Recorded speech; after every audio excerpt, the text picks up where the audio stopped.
the studio in Nitro, West Virginia. This is Unreasonable Doubt. It's a podcast about West Virginia University basketball. I'm Josh Witt, and we're still so far from basketball. But some basketball news. Scheduling department. What's better than getting local rivals, local like Eastern Standard Time, played them in the Big East in the past. They are a rival. Virginia Tech has been added to the schedule. 3 games over the next 3 seasons, 1 in Morgantown, 1 in Blacksburg, and then 1 at the Charleston Civic Center in 2028. So for this year's iteration, Chester Frazier comes back to Morgantown. Amani Hansberry comes back to Morgantown. That'll be fun. That'll be on December 5th. And so the non-conference schedule, as it's shaping up, feels like it's a little tougher than last season, which I like. Is it too tough? Not going to say yet, but here's what we look like so far. Starting the season, November 2nd, Hope Coliseum against Niagara.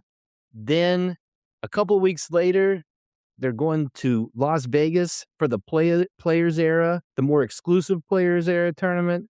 8 teams, all good teams, so 3 very difficult games in Vegas. And then in December, old tried and true Mercyhurst is bringing their talents to Morgantown. And then Virginia Tech at home December 5th. And then right after that, going to play the Pittsburgh Panthers. And we're playing them not on campus, not at the Peterson Center. They're playing this one at the PPG Paints Arena. I believe that's where the Penguins play. I don't think they'll have the ice out. So that'll be interesting. I wonder what the fan ratio is going to be in PPG Paints Arena. It'll be interesting to see. Will that be a home game for Pittsburgh? In Pittsburgh? We'll find out. And then Coppin State, and then revenge Wake Forest in Greensboro on December 19th. So 3 ACC teams currently, I don't think, and the chance to play possibly Notre Dame in the Players Era tournament. So lots of Power 5 tests so far in the non-conference schedule. We'll see how that goes in a few months. And then really the big news, it's not basketball related specifically, but West Virginia related. Country Roads is taking off. John Denver's song, of course, it's one where baseball season, those clips of how it was sung on the hill there in Morgantown, how it was sung all the way to the College World Series. That was the starting point. And now the U.S. men's national team in the World Cup, they're co-opting Country Roads, and they're playing it after wins. This, I don't know if you're a soccer person or a football person. It's my favorite thing to root for outside of West Virginia basketball is the U.S. men's national team. They're playing Country Roads. They're still in the tournament. They're in the round of 16. That's exciting. Can we have a Country Roads year? Can we just keep this momentum going? Country Roads World Cup, then Country Roads in the fall with football, Country Roads West Virginia soccer, Country Roads Ross Hodge season 2, baseball, run it back, do another College World Series. Let's just make it a year of Country Roads Take Me Home. And let's just own this until I'm sure Texas Tech is working on buying the rights to Country Roads Take Me Home from the Denver estate. Like they'll put it at a high price. But until that day, West Virginia gets to be a part of celebrations. And it happened with baseball. It's happening at the World Cup. And let's see if we can keep it going. I would love that for football, basketball. Let's ride the wave of Country Roads momentum. That'd be awesome. Speaking of awesome, return guest, more of somebody else talking than me. Mountaineer Paul returns to the podcast. We're going to do a fantasy draft of Mountaineer point guards from the 2000s with the excitement of Miles Sadler. Let's draft point guards and just say names maybe you haven't thought about in a while. It's going to be fun. Here's my 2000s Mountaineer point guard draft with Mountaineer Paul. All right, Mountaineer Paul, welcome back to Unreasonable Doubt, a podcast about West Virginia University basketball. Thanks, buddy. We just did this yesterday on my show. Appreciate that. We did a little home and home in Yeah. July. So thanks for coming back to the program. And I Yep. know you're probably focused in on year 2 of Rich Rod. That's the next thing that's coming. But this is a basketball podcast, and we're getting year 2 of the Ross Hodge era, coming off of the college basketball crown Yep. victory. Give me your thoughts and your excitement level for year 2 of Ross Hodge and this new roster that he's bringing in. Very excited, as you know. Obviously, there are questions, and we still don't have all the answers. But I think with what we know so far, there's a lot of, even Rim Baker went on the Three Guys Before the Game podcast yesterday. They dropped an episode, and he said just how different this team looks and how much everybody's kind of bought in and invested, and how good the team looks. And so, obviously I feed off of that. And I think it's a year that could go so many different ways. It depends on how many different guys we see. But at the end of the day, I think this is a team that could be a very sneaky team, like in the Big 12, potentially, maybe sneaking up into that top 5 or 6 range by the time it's all said and done. I could see that. And being a team that can make some noise in the tournament, whatever the iteration that's going to look like. That's awesome. We're definitely in a drought, a NCAA tournament drought. So it'd be awesome to get back there. And I'm sure, Paul, your excitement level aligns with the incoming freshman, Miles Sadler. And if you've watched Paul and listened to Paul, you know where he stands. But if you haven't heard Paul, give us your thoughts, Paul, on, I'm talking up Sadler.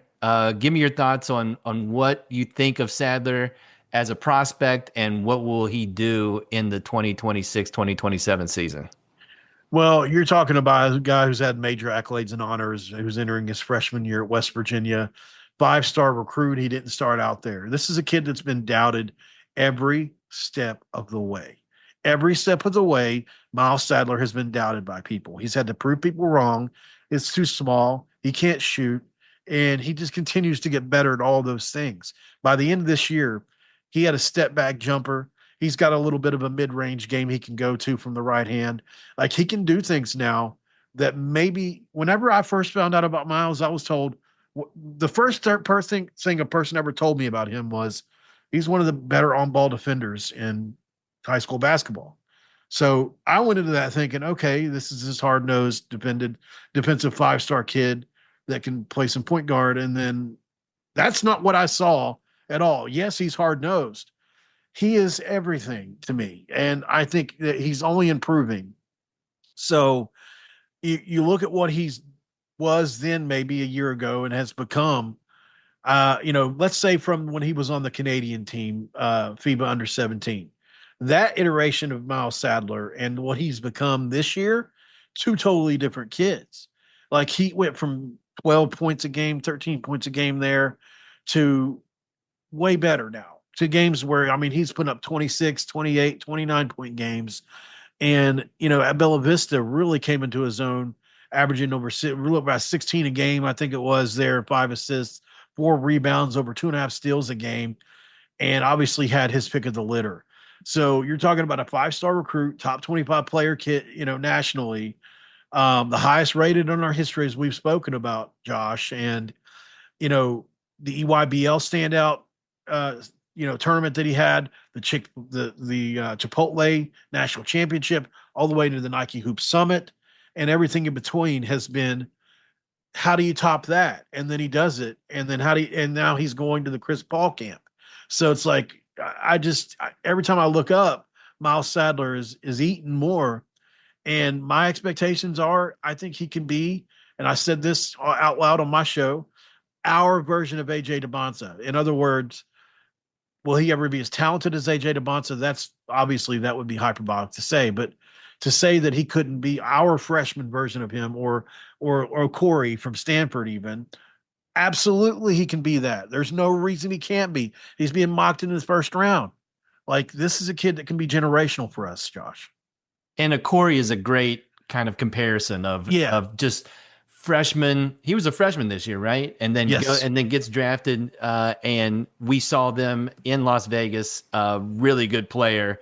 Yeah. And hopefully our pieces around our guy have a little bit more to bring. And so you were talking about Sadler, and we're going to be talking about it on Unreasonable Doubt quite a bit as well. But I brought you in honor of Miles Sadler. We're going to do a draft of Mountaineer point guards from the 2000s. And before we get into it, and I'll allow you to pick Miles Sadler sight unseen if you want to pick him in the draft, like just based on your excitement, you can do that. Well, But let me ask you, and we're not throwing picks, but where do you think Sadler will land in if we did this draft next off season?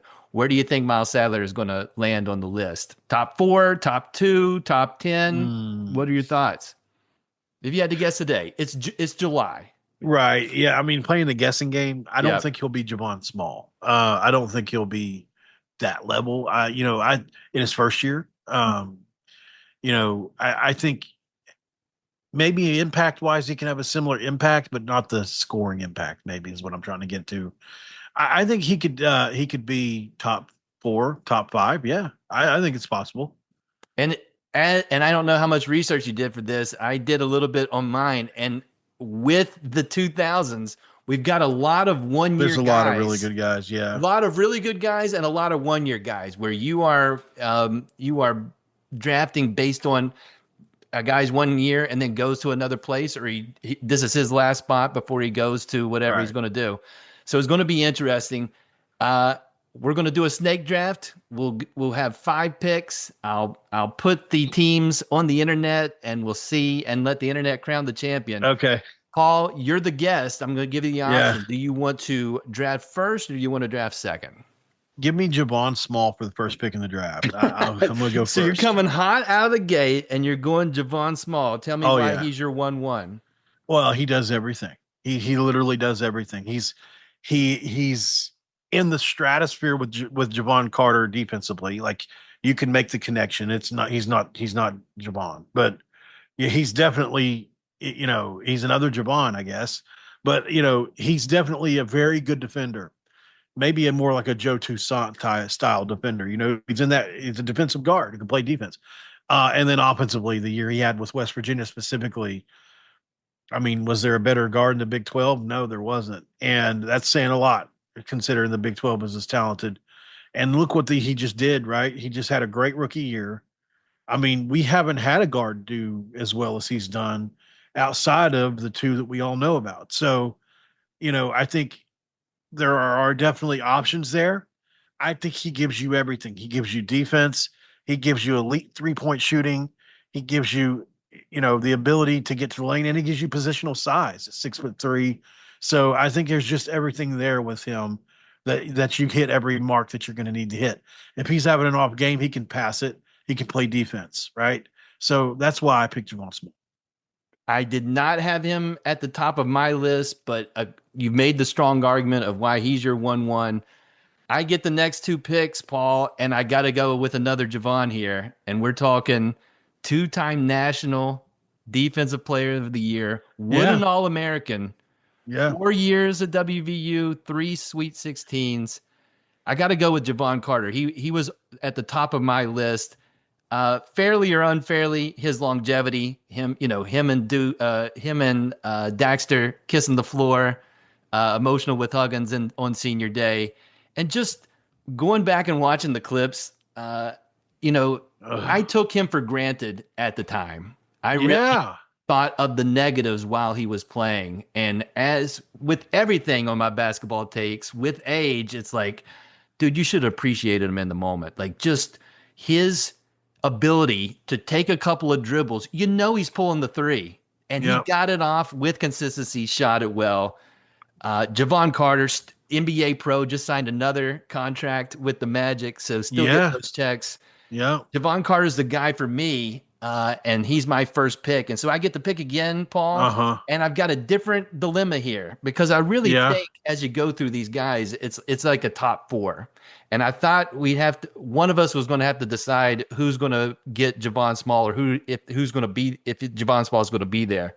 But now I've got it down between two guys, and I have to go with my heart, which is I'm going to go with Jawan Staten. Oh, Two-time all Big 12 good first Lord. team.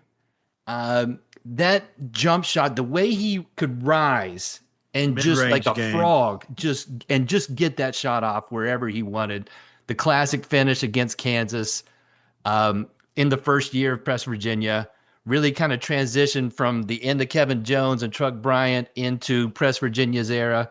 Like he was amazing. And before Javon Small and Deuce and these guys, I don't want to throw picks. Like that was in my top tier of guys as far as the point guard position. So I got to go with Jawan Staten. He was amazing in his time at WVU. And so that's who I'm going with.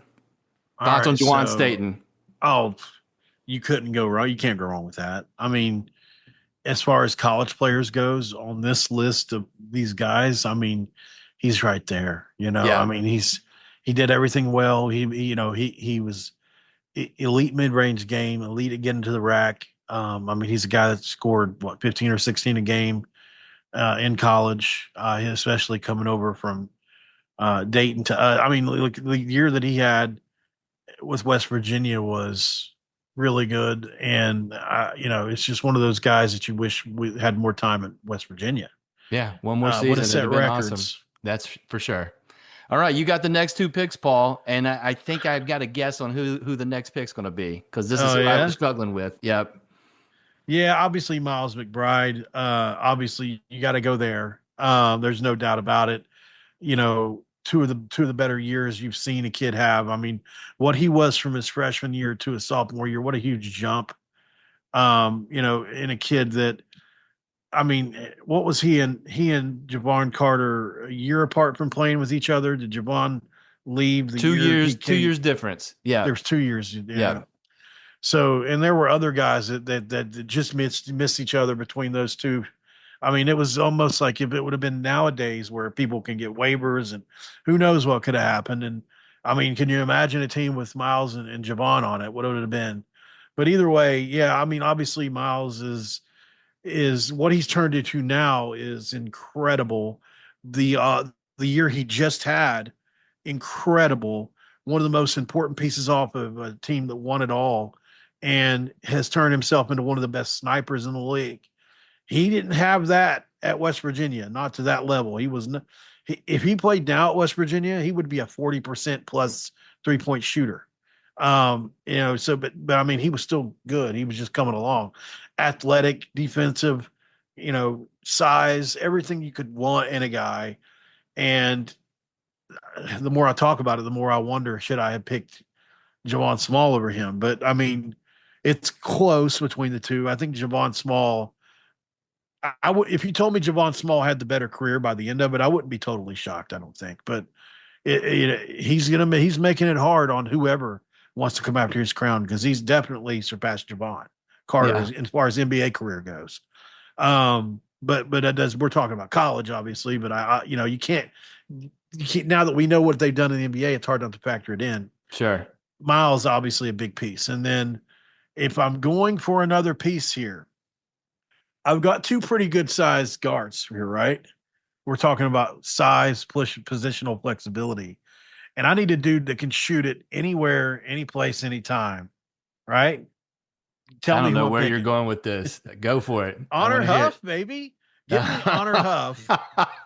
Look, a guy that can absolutely light you up and is a much better defender than people give him credit for. Much better defender than people give him credit for.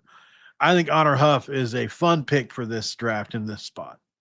Honor Huff, did not see that coming. I picture him as a two guard, but he absolutely brought the ball down the court and played plenty of point. Yeah. In his 1 year with WVU. So great pick. Had a fantastic season left with the crown. Do you Shout think out to that Honor do you Huff. think he qualifies? I mean, I want to Oh, be by the 100%. rules. No, Okay. yeah, absolutely. He definitely is he definitely is a point guard. Yeah, that's how I viewed it too. Like, and a lot of these guys, they're playing the one, they're playing the two. Sometimes Yeah, Carter played yeah. off ball. Yeah. So, all right, so two to me, and it it starts to thin Oh, out a little bit, but yeah. I feel like the pick here is I know where Truck you're going. Bryant. I'm gonna Yeah. go Truck Bryant. Third team All Big 12 in his senior year, part of the Final Four run. Yeah. Just The very, injury. and yeah, absolutely. Bowling ball could get to the rim. New Just York. fun demeanor, yeah, and just I picture him in Madison Square Garden, 2010 Big East Championship, Such good years. Hypnotized playing in the background, all these guys from New York and New Jersey, and just good memories of Trucks. It's a bummer that he was injured in the tournament run, but that may bring up another guy on this list. He may get picked because of that. But I'm going to go with Truck Bryant for my third pick, and then I'm going to have to combo this, Paul, and go. It's not the body of work, but the peaks of this guy is why I'm picking him in my fourth spot. And it's 3 games. It really is. It's the Duke game in 2008. This guy was amazing. It was him in the Elite Eight game against Kentucky with Truck injured, stepping up. And then I'm never going to forget this, that the year he had to sit for most of the year, he's out there with that growth plate injury in his shoulder, gets fouled against Davidson, shooting free throws with the opposite hand. I was like, this is my guy. He's a crazy person. And I'm talking about Joe Mazzulla. He is, again, body of work, not a ton of starts career wise, wasn't sniffed as an NBA draft prospect, but in a Mountaineer uniform, Paul, in those big games, beating Duke. West Virginia doesn't do that very often. They don't beat Kentucky to get to the Final Four. And the man who happened to bring his best in those games is Joe Mazzulla. And of course, he's an NBA champion now as a coach, but I'm looking at what he did at West Virginia. Other guys had better full careers, more stats that they padded in their time in Morgantown, but the highs of Joe Mazzulla were the best. So that's what I'm going to go Mazzulla for my fourth pick. You're not going to go Lionel Armstead? Whoa. Lionel Armstead. So you're going back to the Catlett days. Oh man, I remember the defensive player he was, you have me really going back in the memory banks for this. I didn't have time today to do the research, but I mean, thankfully this is something I know a lot about. He just sneaks in. He's in 2000, right? Or 2000, 2001. He's a 2000, 2001. Yeah. So, yeah, but I mean, just all Big East guy. I mean, look, but and he was right before Hargett and those guys. But yeah, so and then Shafino after that, right? Right. So I mean, and what a controversial pick Shafino could be in this list, but he had a lot of talent as well. But when we drop names, we can do that all day. But I'm struggling here. There are guys that you could go with that would be. Because this is your 1 year guys, and then kind of what I'm describing of like steady eddies, of like guys who wasn't flashy, but played the point guard role well, did it for a long time. You'll see him in the all-time stats categories. I have to go with, and look, in my heart, this is probably number one. And he's, for his size, was an elite rebounder and a dude that just came to work every single day. I got to go with Mike Gansey in one of my spots. Mike Gansey, point guard Mike Gansey? Well, I mean, he played the two, I mean. Was the two a point guard, Paul? No, I'm gonna have to ixnay Gansey. I'm not gonna give you Gansey. Okay. Fair enough. If and people can write in or say, hey Josh, remember when he was playing point? I don't remember a ton of point guard Mike Gansey. He definitely handles the ball a lot, but I mean, I get what you're saying. Okay. I mean, obviously Darius Nichols was the point guard on those teams, but I felt like, try to get Gansey. What do you want me to do here? Yeah, you tried. You tried. I tried to get Gansey. I had the Canate swatted. Yeah. All right. So take two on your fifth I'll pick. go with Miles Sadler for one of those. If you're going to give me Sadler, I'll take We're Sadler. good. I knew you'd do it, dude. I knew you'd go Sadler. Yeah, so I had to take Sadler for one of those just for the pure upside of it all. And then that's it. That's your team. Oh, that's my team. Okay. Pick. I thought I had one more. Okay. All right. Cool. And we'll recap them here in a second. So I knew you'd do it. And so Mountaineer Paul has Miles Sadler, sight unseen, top 10 Mountaineer point guard of the 2000s. I love the enthusiasm. I've got the last pick. And man, I'm going to be bummed in the honorable mention, but I'm going to go with another heart favorite.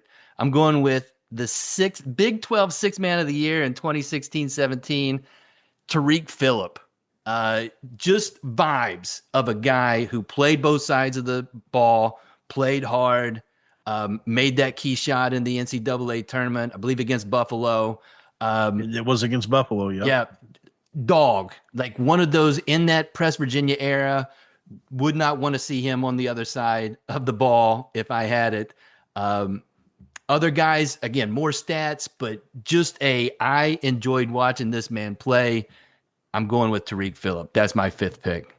Awesome. So let me break it down, and I think I've lost this because you have a lot of good names, and I think I goofed on the second pick. But Paul's team of Mountaineer Point Guards of the 2000s: Javon Small, Deuce McBride, Honor Huff, Lionel Armstead, and Miles Sadler. And then my team: Javon Carter, Juwan Staten, Truck Bryant, Joe Mazzulla, and Tariq Phillip. We'll let the internet decide, Paul. Honorable mention, guys. You mentioned Darius Nichols. He's in my Steady Eddie category. Joe Airbear. Both those guys played point. Katie.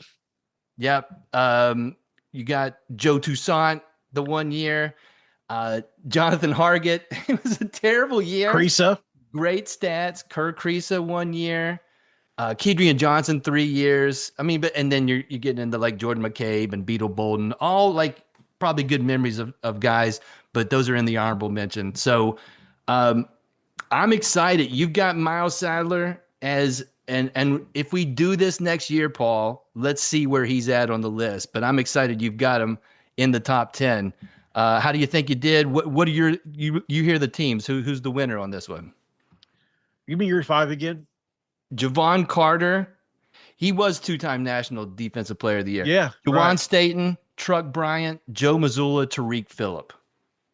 I mean, I feel like my 5 whip your 5 and all in a 5-on-5 game. I truly do. I mean, but as far as names go, like it just depends on how you're looking at this. If you're talking about names and how they make me feel, it's hard for me to bet against your list, honestly. I mean, your names are like really resonate with me. But the body as a of Mountaineer work, fan, the body of work, you've got one of the best 3-point shooting as far as number of 3-point shots made in a season in Honor Huff. Yeah, a year of Javon Small, 2 years of Deuce McBride. Like you've got guys that almost like a comet. They were here real quick, did great things, and just kind of. And Sadler will probably very likely be a comet as well. He might be as well. But I think your names are going to pop better on the graphic. We'll find out together. Paul, this has been fun. Can't wait for the 2026-2027 season. Thank you for joining me again on Unreasonable Doubt, a podcast about Mountaineer basketball. Absolutely. Anytime. Unreasonable Doubt is under the Smoking Musket umbrella. Go to smokingmusket.com. Read posts about WVU sports, daily throwdown. Check that out. Go to the Discord. We're talking about WVU sports and other stuff on the Smoking Musket Discord. Link for that is in the show notes. Listen to West by Pod, the WVU football podcast under the Smoking Musket umbrella. Do all that stuff. Smoking Musket.